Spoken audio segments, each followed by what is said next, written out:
Hello friends, welcome to the session on School as an Agency of Education.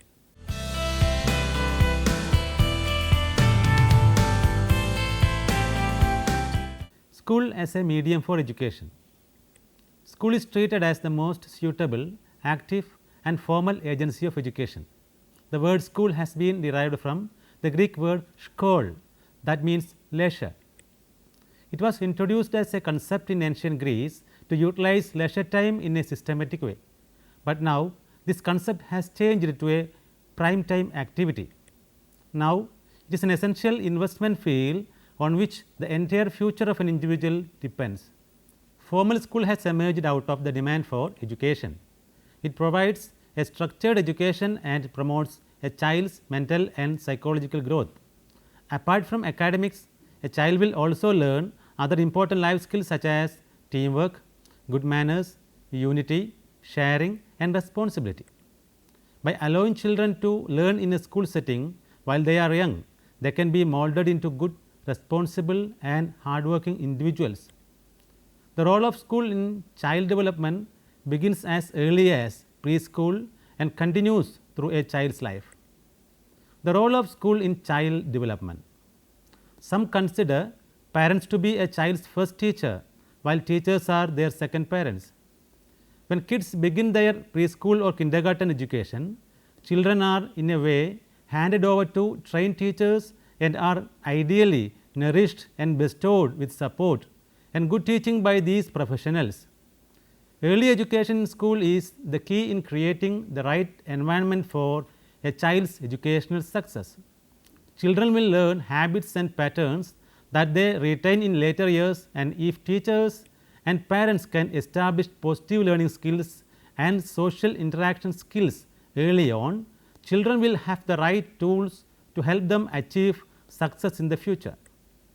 School also provides a structured setting where children can learn about rules and regulations, as well as where they can learn how to behave positively in group settings. How school affects a child's development. Academic potential. Ideally, the school's role is to bring each student to his or her maximum academic potential. While its effectiveness may vary from school to school, it is not enough to teach the ABCs and 1, 2, 3s and leave the rest for the child to learn. A significant amount of schoolwork throughout the grades is dedicated to help children become expert problem solvers and solution seekers. Social skills. Development of social skills is another important function of school. The school plays an important role in helping children learn to interact positively with their peers and teachers. They learn about healthy relationship skills and develop them further through interactions both in the classroom and on playground. The emotional and social maturity of a child provides the important underpinnings for child development in all other areas. Children spend a large part of their day at school, and it is vital that a school's curriculum is designed to help its students from solid social relationships and friendships. Character building and self-concept. Character building is not an alternative to academic achievement, but rather an essential adjunct of it. Just as the school provides lessons on reading, writing and arithmetic, from the very beginning it also focuses on helping kids learn about compassion, respect, empathy and integrity. At first, it begins with basic lessons like raise your hand to speak and keep your hands to yourself. Later, it develops into argumentative debates about moral and social issues. By the time a child covers high school, he should have a fairly firm grasp on his own beliefs, values and how he views himself. If he feels that he is an inept communicator, it is unlikely he will pursue a career in law or public speaking. It is this understanding of who he is and what he values that will help determine his academic, professional and personal pursuits. Objectives and functions of school. A school has various responsibilities towards the students, the society and therefore the nation. The main objectives that a school focuses on from different points of view are objectives of a school towards the individual, which includes problem solving skills. By studying subjects like mathematics, physics and chemistry, students develop an aptitude for solving intellectual problems. They develop their reasoning skills and critical thinking. These skills enable a student to resolve other problems, be it in academics or in life, and think clearly about them and find the right solutions. Linguistic ability and numerical ability. Certain subjects like language and mathematics are necessary throughout life. A basic grasp of language is indispensable in getting through life. The school not only enables a person to read, write and speak more than one language, but also teaches him or her essential communication skills. In addition to language, school also teaches mathematics, which also forms an essential part of day to day life. Broadening horizons. The school can introduce a child to a multitude of opportunities. Field trips and interactive projects let a child to try out new things. While each different subject in school gives her a taste of what could await him or her in the future, all the experiences develop a child's interest, build self-esteem and shape the goal of her later academic and professional life. Improve communication skills, social skills and teamwork. In a classroom environment and by doing work in groups, a person learns how to effectively communicate with his peers and to interact with individuals as well as groups. Group assignments and activities promote team spirit and mutual respect. Develop a work ethic. A continuous system of learning ensures that a student must be meticulous in his or her schoolwork. Sufficient effort has to be put up for daily studying, homework, assignments, project and for examinations. This teaches a student to work hard and on a systematic basis. Teach time management. There are multitudes of activities a student can engage in school and there are also a multitude of subjects a student has to study. Due to this, a student learns to prioritize his tasks and through trial and error understands the amount of time that has to be spent on an activity. This teaches a student the valuable virtue of time management. Inculcate persistence, inquisitiveness. Through the vast nature of the curriculum, a student is exposed to a wide range of subjects. This causes him or her to think in different ways and naturally doubts arise as a part of the process. So, a student becomes inquisitive and either seeks help from his teachers or learns to find out the answers to his or her questions on his or her own. Objectives of school towards society and nation. Inculcation of civic and social responsibility is the first objective of school towards society and nation. School can be considered as an extended family and a child learn his duties towards his family, his school and towards society in general. As he or she is a part of a community, he or she learns that through collective effort. Also, through activities like social awareness campaigns, fundraisers and traffic management, a student can contribute to the society in his or her own small way. Training for leadership. The leadership quality of the individual is developed when she or he participates in all spheres of activities available in school. Situation arises where she or he has to take charge and direct the group she or he is involved in. Through such situations, a person is able to recognize and improve his or her leadership qualities. National integration. We are living in a country which is diverse in respect of color, caste, language, social status and lifestyle. A school is the first place that a child begins to understand this diversity by interacting with children from different social strata, each with their own language, values and mannerisms. Education trains people for a world with a unity while keeping the beauty of diversity. Therefore, school as an agency for education is an essential part of the life of a child. It plays an important part in the betterment of the society as well as the nation. Structure of school curricular learning. School offers a structured form of learning. A student undergoes education usually within a classroom and sometimes outside of it for a specific number of hours. Most schools have a time duration of 6 to 7 hours, with each subject allocated a specific duration called a period. The duration of a period may vary from 30 minutes to 1 hour depending on the school and the subject. There are also long and short breaks between the periods for allowing the students to cool off. Curriculum refers to all the courses of study offered by an education institution. A major part of it is formed by the languages, mathematics, science and social sciences. There are also other parts to the curriculum like physical education, work experience, library, etc. Majority of the school hours are dedicated to curriculum education. The subjects taught depend on the curriculum and the grade of the student. The most common of these are language. 1 or 2 languages are taught depending on the grade of the student.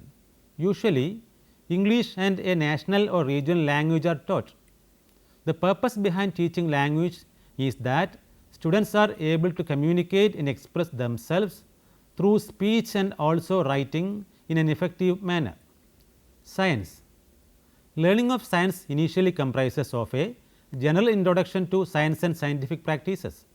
It contains knowledge from physics, chemistry, biology, environmental studies, etc. In later grades, each part of science is given further attention and streams like physics, chemistry and biology forms individual subjects. Mathematics. Mathematics is a subject that is taught in every class right from kindergarten, where a child learns to count, to its more specific branches like geometry, trigonometry and algebra. In higher classes, more advanced mathematics comprising of calculus, statistics, number theory, probability, etc. may be taught depending on the curriculum and the need of other subjects like physics. Social science. Social science is an important part of the school curriculum, as it makes a student aware of his rights, responsibilities and duties. It inculcates within him a sense of nationality and also an understanding of the world in general. Geography gives a student an idea about the different countries of the world and also different parts of his or her own country. She or he learns about the features of a location such as climate, population, density, soil type, rivers flowing within a region, rainfall and much more. History makes a student aware of the heritage of his or her nation and the civilizations that existed before his or her time. It gives him or her an idea on the origin and diversity of other countries. It also gives a student an idea about the wars that have been fought in the past and their consequences. Civics and environmental studies make a student aware of his or her responsibilities towards the society and the environment. It gives him or her an insight into the constitution of a nation, his or her rights and duties towards the country as a citizen. She or he also learns about the various forms and the functions of the government. Work experience. Students undergo training in vocational skills like gardening, soldering and crafts through work experience. Although it is not given as much time as the major subjects, it forms an important part of the curriculum. In work experience, a student learns through hands-on experience rather than theoretical knowledge. Physical education. Physical education also has a specific number of hours dedicated to it each week. This ensures that a student is healthy physically and fit, as a healthy mind resides in a healthy body. Sports like football, cricket, basketball, badminton and a number of other sports are taught and played as a part of physical education. Hidden curriculum. Additionally, social attitudes and habits are taught that produce people who fit into the social, political and economic statuses in a society. These lessons that prepare individuals to accept the requirements and expectations of adult life are what sociologists call the hidden curriculum. For example, in addition to teamwork and competition, students quickly learn that society seeks out for the best individual, whether that person has the best score on a test or the best performance at a spelling bee. Even collaborative activities focus on a leader, and team sports single out the one most valuable player. So, the hidden curriculum in this case involves the promotion of expertise in an individual. Co-curricular and extracurricular activities. Co-curricular activities are those activities which have indirect reference to actual instructional work that goes on in the classroom. These activities are performed within school hours. They are not directly a part of the curriculum and are to be performed by all students and under the guidance of teachers. Different co-curricular activities for schools. Physical activities. Activities like games, mass drill, cycling, gardening, etc. are organized at school. These activities can help in physical development. Literary activities. Activities like telling stories, writing, singing community songs, performing a play, etc. are organized as part of co-curricular activities. School assembly. All the students in a school get a chance to meet once a day together. The school programs are announced by the teacher in school assembly. Social service.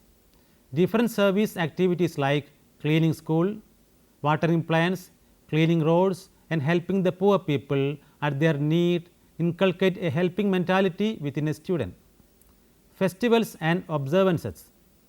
The school observes different festivals like Independence Day, Republic Day, Children's Day, Teachers Day, etc. These activities develop the leadership qualities of students. The children learn teamwork, social work and sacrificing individual interest for peer group or society through co-curricular activities.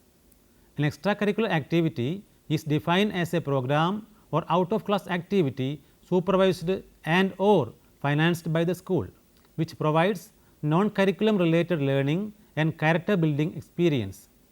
Extracurricular activities are voluntary, not part of the regular school curriculum and are not graded and do not earn credits, but it gives a chance to the student to bring out his or her hidden skills and talents. Different extracurricular activities. Clubs. Students can be a part of different clubs like music club, debate club, environment club, karate club and a variety of other clubs. Such activities offer students an opportunity to learn a skill that is not in the curriculum in which they have an interest. It helps a student diversify her or his interests and also form hobbies and friendships. Also, students can eventually join the school team and represent the school in competitions. Adventure camps. Through adventure camps and activities like scouts and guides, interested students are exposed to a number of outdoor activities like trekking, parasailing and camping. These activities offer students a new experience and an opportunity to meet new people with similar interests. Excursions. By going on excursions, students are able to visit many places of historical or scientific importance. They could also visit places known for their scenic beauty. Such activities can satiate a student's desire for travel and seeing new things. Benefits of co-curricular and extracurricular activities. Schools provide a plethora of extracurricular activities. Some occur before school, some after school and a few may even take place during the weekends. While some parents are a bit dubious about their children participating in extracurricular activities, these activities actually bring with the students many benefits. Allowing a child to get involved in extracurricular activities at school is a wise choice and it can be very important in helping them to develop many working skills. Some of the benefits of extracurricular and co-curricular activities are learning new things. Being involved in extra and co-curricular activities affords a student the opportunity to learn new things and attain new skills. A student can learn how to sing, play an instrument, playing a sport, to paint and many more things through extracurricular activities, learning time management and prioritizing. One great benefit of a child being involved in extracurricular activities is that they will learn about time management and prioritizing things in their life. Getting involved in diverse interests. Getting involved in extracurricular activities also allows students to get involved in diverse interests. These activities allow them to explore and improve in various interests that they may have. Learning about long term commitments. Students learn about long term commitments when they are involved in extracurricular activities. When they join in one of the activities or clubs, they commit themselves to that activity for a stipulated period of time. Learning to take on commitments is important in adult life too, and extracurricular activities teach a child this important lesson. Making a contribution. Extracurricular activities provide choice for a child to make his or her own contribution in some way. This is important in their growth as a person. Raises self-esteem. Involving in extracurricular activities helps a child to enhance his or her self-esteem. Everyone wants to find something that they are really good at, and extracurricular activities provide them with a way that they can get involved in something and really shine, giving their self-esteem a boost. Learning to develop perspectives. Extracurricular activities provide an additional space for a student to initiate and develop his or her own perspectives on the activities and the related rules that they involve. Let me summarize the topic. In this unit, we have looked at the role of school as an agency of education. School forms the most established and structured form of education, and it is responsible for the development of a child intellectually, socially, and aids in the character development process. We have discussed the primary objectives and functions of school and its responsibilities to the individual, the society, and the nation. We have also identified the different forms of learning offered in school and discussed the main features and objectives of curricular education. Furthermore, we have also identified the differences between extracurricular and co-curricular activities and discussed their benefits. Through this unit, we have seen the importance of school in the education of an individual and its contribution to the betterment of the society and ultimately the development of the nation. Now, you can try to answer the questions listed here. How does a school affect the development of a child? What are the main objectives of the school towards an individual? What is curricular education? What is hidden curriculum? What are the differences between extracurricular and co-curricular activities? Now, you can refer the books for further understanding. History of Education in India by Sharma R.N. and Sharma R.K., published by Atlantic Publishers, New Delhi in the year 2004. Sociology of Education by Chandra S.S. and Rajendra Kumar Sharma, published by Atlantic Publishers, New Delhi in the year 2004. Education in India by Rao R.K., published by Kalpas Publication, New Delhi in the year 2005. Thank you for watching this program. Hope that you have enjoyed this session. We can meet again with another topic. Have a nice day.